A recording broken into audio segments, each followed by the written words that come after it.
So my cousin recently got married over the Christmas holidays, and me and my mom started talking, and we talked about how she was having sad memories from her wedding. And her sad memory was that her dad was unable to walk her down the aisle because he was too weak from the chemotherapy he was receiving because of a lifetime of smoking. And it was sad that he died 3 weeks after her wedding. He was not able to make it to his other daughter's wedding, and he was not able to experience 12 future grandchildren that he was going to have. And then most of all, he didn't get to share in a special moment that a mother and father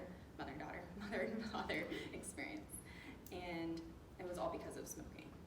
So the Centers of Disease and Control reports that 480,000 deaths in the United States occur because of cigarette smoking.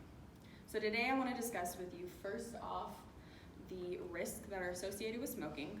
Then we're going to touch on what are the benefits of quitting smoking. And then we also want to talk about who smoking is going to affect. And a lot of the resources used are the CDC, the Centers of Disease and Control, the Surgeon General's report.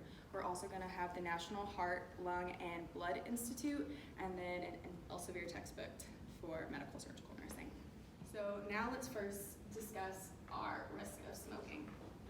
So smoked tobacco is the most harmful form of nicotine, and it can injure just about every organ in our body, including our brain, kidneys, our heart, and our lung.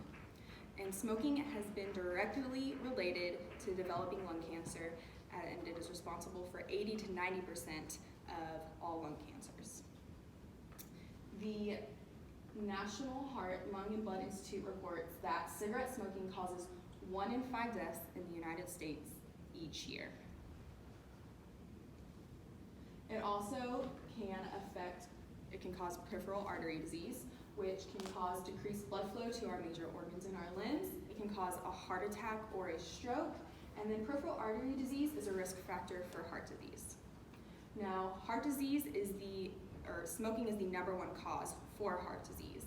And heart disease can cause hardening of your arteries, which leads to chest pain, high blood pressure, unhealthy cholesterol levels. We also have obesity, heart attack, heart failure, arrhythmias, and then, worst of all, death. So now that I've explained some of the risks that are associated with smoking, why don't we move into the benefits that quitting smoking has for us. So, like we just said, we have the decreased risk for the peripheral artery disease, the decreased risk for heart disease. You also have a reduce in your sudden cardiac death or even a second heart attack for those who have had one in the past. Quitting smoking can make breathing easier. It can allow you to be more active as well. And who doesn't want to be more active with their children or their friends, or just go outside and enjoy the beautiful air? And another benefit that the Surgeon General reports is that smoking cessation reduces the risk for more than 12 cancers.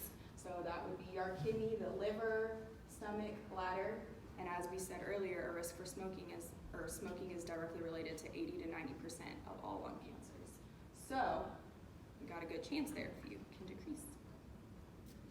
Now we discussed our risks and our benefits, and I want to talk to you about who smoking can affect. So I know I've talked to y'all before in the past about me going to Vegas, and everywhere in Vegas, there's smoking. Everywhere. So even if you're not a long-term smoker, or you're not a smoker in general, you still have those effects. So secondhand smoke contains the same carcinogens in it as those who are actually inhaling the smoke, and it affects people who are non-smokers in the exact same way that it does who are smokers. So that means our blood vessels and our heart get damaged in the exact same way from secondhand smoke, even if we're not actually inhaling it.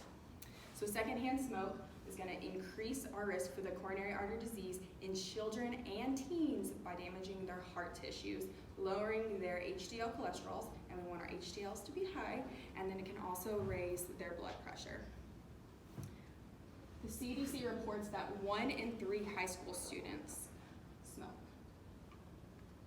And the CDC stats show that exposure to secondhand smoke contributes to approximately 41,000 deaths among non-smoking adults and 400 deaths in infants each year. also has women with CPOD are more likely to die from smoking than men who have COPD. Men that smoke are 10 times more likely to develop lung cancer than non-smokers. And so, as you see here, smoking can kind of affect everybody. So in conclusion, we talked about our risk for smoking, the benefits associated with smoking, and then who smoking affects.